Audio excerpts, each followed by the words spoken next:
Our first speaker this evening is Bill Dunlap, who says that he's always been under the spell of the Civil War. When he was growing up in Webster County, Mississippi, he and his brothers found a rusty naval Colt pistol left over from that old war. They added the loaded pistol to their arsenal of toys until someone pointed out that black powder can remain dangerous for centuries. The gun was given to a museum. Bill Dunlap, though, came out of the University of Mississippi in 1969, in his own words, like a feral animal with an MFA. He coached art, in his words, at Appalachian State University for a decade. As he likes to say, you can't teach it, you can only coach it. Where, among other questionable academic achievements, he established a branch campus in Manhattan, which thrives to this day. His paintings, sculptures, and constructions are included in collections such as the Metropolitan Museum of Art in New York, the Corcoran Gallery of Art here in Washington, the Lauren Rogers Museum, Mobil Corporation, Riggs Bank, Federal Express, the Roger Ogden Collection and the Ogden Museum of Art in New Orleans, the Arkansas Art Center, and the United States State Department. He has had plenty of solo exhibitions, most famously his panoramic exhibition at the Corcoran Gallery of Art, but he's also shown up in museums across the country.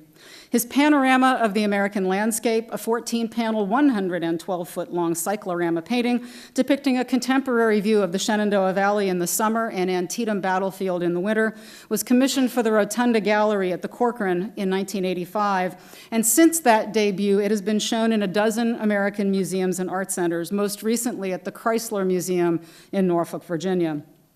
Reconstructed Recollections and In the Spirit of the Land are also exhibitions of Bill's work that continue major tours. Mr. Dunlap has received major awards and fellowships from the Rockefeller Foundation, the Lila Wallace Reader's Digest Foundation for Study and Travel in Southeast Asia, the Warhol Foundation, the Virginia Commission for the Arts, the Mississippi Institute of Arts and Letters, and the Mississippi Governor's Award for Excellence in the Arts. Since 1980, he's lived and worked and occasionally written and talked about art from studios in McLean, Virginia, just outside here, New York, Coral Gables, Florida, and Mathiston, Mississippi. He is an inspired speaker and has lectured on art-related topics at colleges, universities, institutions, and at professional conferences. He also serves as the arts commentator on WETA TV's Cultural Roundtable show, About Town. Will you please join me in giving a warm welcome to Bill Dunlap?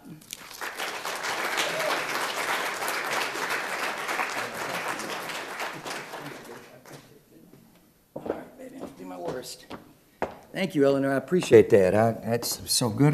I almost think I wrote it myself. You know, but what one wants to thank Eleanor for is this extraordinary exhibition she's put together. She envisioned it, dug it out. She's shown us paintings we've seen before, but never in this particular juxtaposition. And it's changed the way I think about painting and the way I think about photography, and certainly think about this period of time.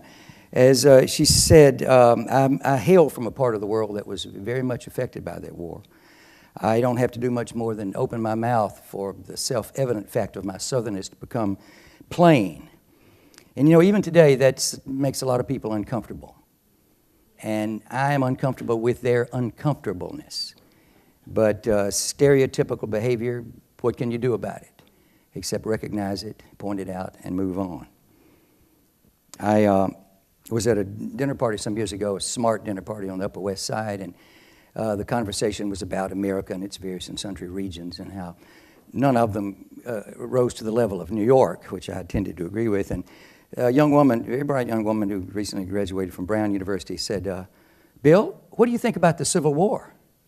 And the question was so simple and to the point and directed at a very complex issue that I was speechless. Only momentarily. What I finally was able to say was, you know, I honest to God don't know what I think about the Civil War, but I do know I think about it a lot. This period of history, this uncivil war, if you will, has hung over me like an incubus since I was a child. I grew up in Webster County, Mississippi, born in the mid-40s, in a place and time that was in every way still very much in post-Reconstruction mode, with the exception of indoor plumbing, electricity, and the internal combustion engine. The social mores were the same. Everybody, I mean everybody, knew their place. and they knew how to behave in it. And you stepped out of that place at your own peril, no matter who you were. Eleanor referenced finding that Colt cap and ball pistol when I was a child. That was remarkable. My older brother and I were visiting our great-grandmother up in Walthall, and it had come a big rain, and we were out playing in the mud, which is what children did before Facebook. And we were building these dams, and they would break, and we'd put our little boats in them, and then this big old cloud of mud came up, and we hosed it off and played with it, and it was a Navy Colt pistol. And interestingly enough, 50 years later, I'm out in McLean, Virginia, living in an old house right off 123 above Chain Bridge, which 123 would have been a military road during the war. And I'm digging in a bed of irises, and this mini ball just fell into my hand. That would have been a bivouac area for Union soldiers. And some old Union soldier, we tried to do this with the Colt pistol too. Two chambers had been discharged, and then somebody threw the gun away. I mean, who got shot at? And this mini ball was not fired. Some Union soldier was sitting out there boiling coffee, melting lead, and pouring it in one of those wooden molds, and it just fell out of his haversack. And it lay there until it ended up in my hand, which was cold. The hairs on the back of my neck stood up, It's so consistent with the way that war has been for me. What I intend to do is today talk about two projects that had the war as a point of departure. When I came up to McLean in 1980, after hearing all these stories as a child that I considered first-person stories about the war, they weren't, of course, because the war was out of living memory. But all these grandmothers and great-grandmothers and aunts would sit around and shell butter beans and tell us these stories. And Reconstruction was within recent memory. And as the great Shelby Foote opined, he said that as horrible as slavery was, and as bloody and unimaginably horrific as the war was, Reconstruction was worse because it lied to everybody and it lasted 100 years. But hopefully we're beyond that now. And I'll just go through these in a hurry because I want to sit out there and watch what everybody else has got to say. It's the mid-1980s, and Jane Livingston is a co-director and head curator at the Corcoran Gallery of Art, and she got a grant from somebody to give this extraordinary space to 3 artists. Sam Gilliam was one, Alex Castro was the other. Castro painted the walls black and put steel sheets on the floor and dimmed the lights, and when you walked through it, you could hear all these sounds, and Sam Gilliam draped these beautiful canvases all over the place. It's worth pointing out that Sam also is from Mississippi, from Tupelo. And I got the other one. Now, as a child, I had seen the Battle of Atlanta, cyclorama, extraordinary thing. And up here, I'd gone out to Gettysburg to see the Paul Philippe Pettit rotunda. And his round painting, he's painting completely in the round, which has now been restored and beautifully installed. I knew I wanted to do something like that to echo the 19th century panorama, which was a form of public entertainment before Edison's film, sort of knocked it off the block. They used to, Philippe Pettit made 4 versions of the Gettysburg cyclorama. They'd roll them up, move them from town to town, install them, and charge 25 cents for people to come in. It was really quite wonderful. But this space lent itself to a round painting, but I didn't want to illustrate the war. That had been done, and there was nothing contemporary about that. I had a model made of the rotunda and then started to figure out what in the world I was going to do. I went through my own work and found the occasional drawing, the reproduction, the sort of things that usually show up on refrigerators, old invitations to shows, but it started to sort of come together in my mind. This particular group of buildings, this painting, 48 inches by 96 inches, oil and dry pigment on rag paper. I'd been painting the landscape of the Civil War a lot, but never identifying it. When you're driving around in Northern Virginia and Maryland and you come up on Manassas, it's an unspoiled landscape. It's really quite wonderful. The Henry House showed up in a lot of paintings. I just never identified them. This one I called 3 Deer Head for Antietam. And people have pointed out to me that there's sort of a Holy Trinity here, a Father, a Son, and the Holy Ghost. Oh, and by the way, we have a Pope for any of you all that give a damn. His name's Jerry Falwell. I'm joshing you. Hey, it's allowed.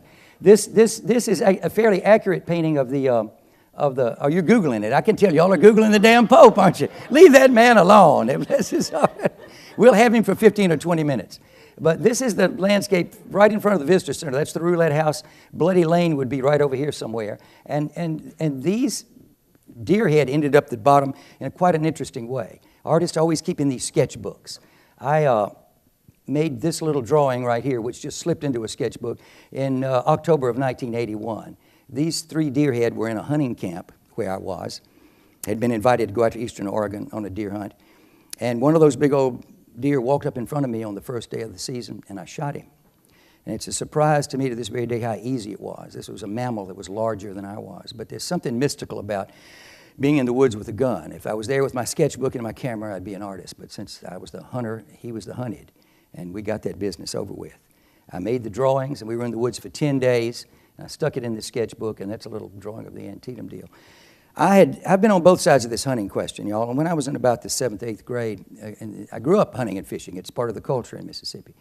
And one of my buddies came by and picked me up one night. We drove out to this deer camp in the Delta, and we parked, and everybody was laughing and carrying on. The black guys were over there to the right, sitting by a fire, telling their stories.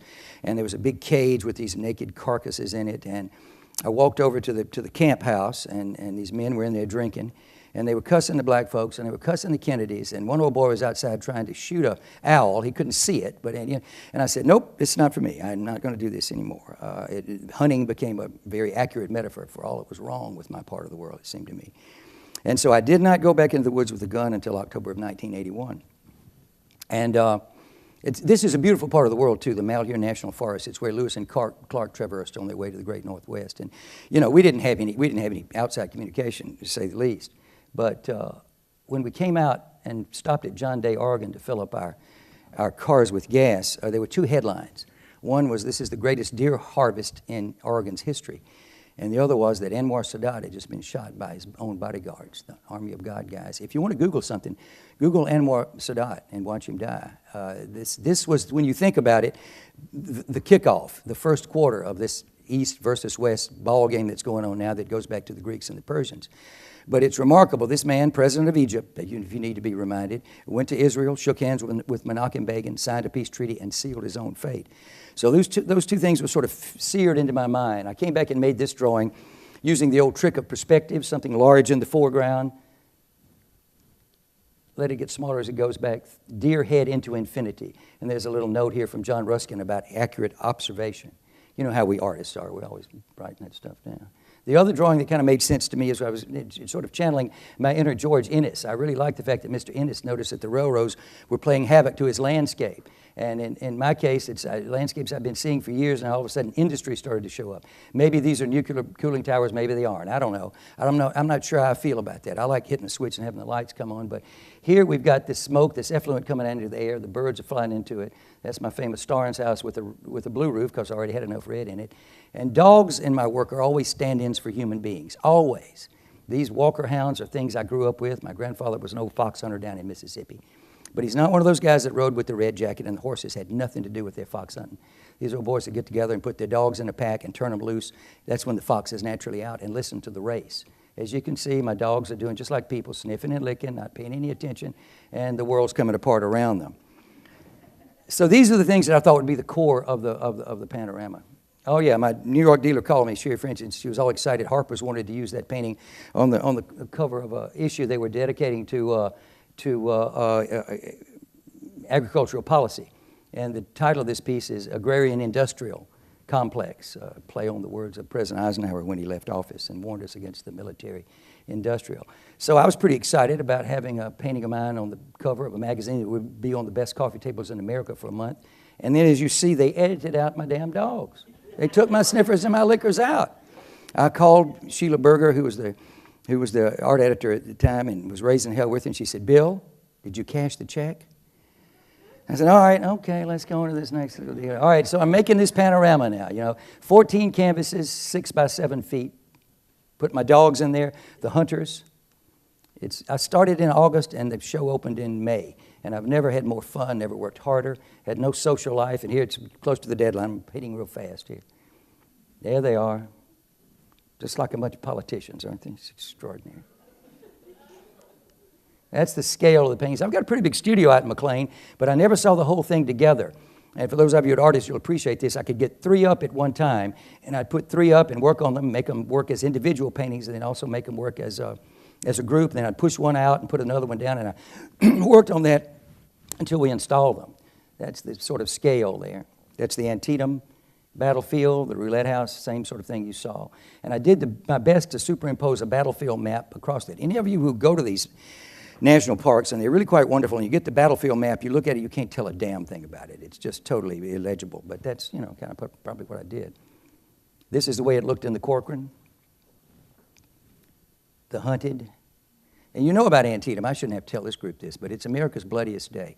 Numbers in the Civil War are being revised upward by a new bunch of counters, and it's hard to argue with it. But on the 22nd of September, 1863, 20-some-odd thousand young men got up, and they were dead before the sun went down. Now, we're very efficient killers, but the butcher bill has never come in quite as high as that. We ought to pat ourselves on the back, I suppose. But Antietam is charged ground for a lot of reasons. It's ungodly beautiful, and it's kept, preserved, just as it is, as Sally Mann's going to show you later. That's the way it looked on the other side. That's the contemporary green, verdant hills of Virginia with my cooling towers and little house and the dogs running wild, all out of control with one another. I thought I was going to have to eat this thing, you know. It was great to make it, but when it was over, then this tough little dealer of mine in New York, Sherry French, started to travel it around. Another thing that's kind of interesting is the kind of Curator-esque nature of the landscape in places. Let me go back to this one. If you notice, if you've been to that, there's an Italianate tower built in the 30s for viewing. You can go up here and look right down Bloody Lane and look to the left and the right, but you feel like you're in a De Chirico painting because that should be in Florence. Yeah. But you can see what the artist is trying to do here. It's all drips and splatters and process here, and process is very much part of what I'm trying to do as an artist. It's not enough to represent something. I'd like to think I make paintings about something, not of something. This is the way it looked at the Aspen Museum, and one of the working drawings in the background back here. I think this one's called Soon to be a Great American Rug. And this is the way it looks now. It's installed permanently in the Mississippi Museum of Art. You know, I've come to believe that we're all tap dancing for the home folks. You can go to New York and get your ticket punched and things can go well for you and be sort of moving in large circles. But if the home folks kind of think well of you, that means a lot. And when they added onto the museum and built a big wall, we've talked about them acquiring this piece. And I said, you know, you don't have to build a round room. I'd seen it like this before, and I like it. It becomes a very modern painting now. The grid is involved. There's 7 canvases up here and 7 down there, and I totally approve of that and actually like it better. All right, fast forward for 30 years. Benny Andrews, my great friend, dies. He had been the Ogden Museum of Southern Arts, one artist board member, and they asked me to do it, and I said, yeah, I would. And if you all know New Orleans, the Ogden is right off Lee Circle. They've got a brand new building that's attached to H.H. Richardson Library that we're restoring. And right in the middle, right in the lee of those two buildings, a saddle attached at the hip, literally, is, since 1880, the Confederate Museum. It's Jefferson Davis's bones were disinterred, and they lay in state there in the 1880s and every 90s, and everybody kind of came to see it. And they've got a great collection of objects that are incredibly charged. But needless to say, when you put 2 museums in one building, you can have yourself a major pissing contest. Not like this museum here, where the Portrait Gallery and the Smithsonian American Art Museum get along famously. Nothing like that at all.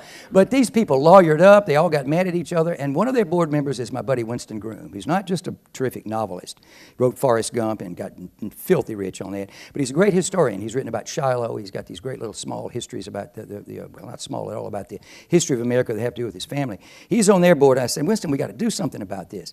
And this painting you're about to see, this Gilbert Gall painting, is not in Eleanor's show, nor should it be. This is the kind of painting that was made after the war, circa 1880, that illustrates the war. Gilbert Gall made this painting for the market. Then they were turned into chromolithographs and sold widely. And what I purported to do, I talked to both of the boards, I said, let's take this painting and install it and conceptually surround it by objects from the Confederate Museum's collection that would have been left on the field when the smoke cleared. I mean, the obvious ones are, there's that Navy Colt pistol right there, exactly like the one we pulled out.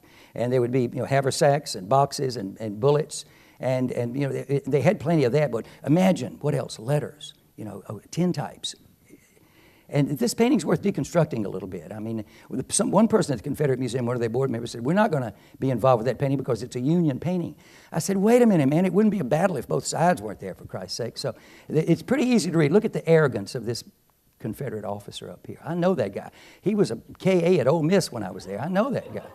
And here's this old yeoman farmer who's reverted back to primitive behavior. And here's another, it's just remarkable. It's a hell of a damn painting. There's a lot of loose bravuro painting up in here. And there are all these artistic references, too. Gall is certainly referencing Manet's Fallen Matador right here. And here there's a nice James Searles sculpture that you all would recognize. Do you all know Searles' work? Texas artist Dario does. In the early years of his career, Searles would take these wonderful big logs and carve them out and hand hew these things and make these kind of caterpillar-looking things. And he tells this great story about having one on the back of a flatbed truck and driving through Texas. He was taking it to a show somewhere and stopping to get some gas, and said this old boy walked up and shook his head and he said, you know, it's been a long time since I've seen one of those. And Searles stuck back. He said, well, if you don't mind telling me, where in the hell would you have seen one before? He said, oh, Normandy Beach, D-Day, June the 4th, 1944. As it turns out, this chevaux de frise, which is also depicted in one of George Bernard's photographs, is an ancient war machine. At D-Day, they would have been made of steel to stop the tank, but the chevaux de frise is to stop the horse, if you will. All right, stay with me here. I'll show you as much of this as you can. What would have been left on the field after the battle cleared? We took a small gallery in the Ogden, painted the walls blood red, and on both sides, these are tree trunks, not Osamu Noguchi sculptures, as you might think. These are tree trunks from Chickamauga. Ball, shot, shrapnel, canister. You can see what it did to a tree. You can imagine what it can do to flesh.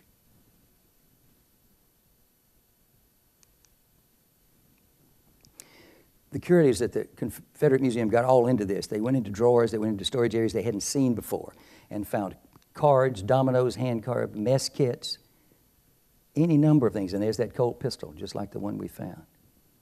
Money, photographs, locks of hair, the things they left behind. And needless to say, the two museum staffs came together, and everybody got kind of happy with one another for a change. People who wouldn't dare to come into the Ogden came, and people who would never condescend to go into the Confederate Museum did.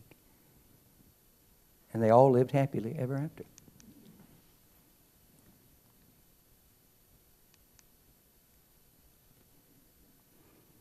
Well, that does appear to be a bunch of museum curators getting together at a conference somewhere. But basically, I wanted to cut mine short because I want to hear what everybody else has got to say. That is my final word on the matter, and I hope it's something that you can cogitate on for the foreseeable future. Thank you all.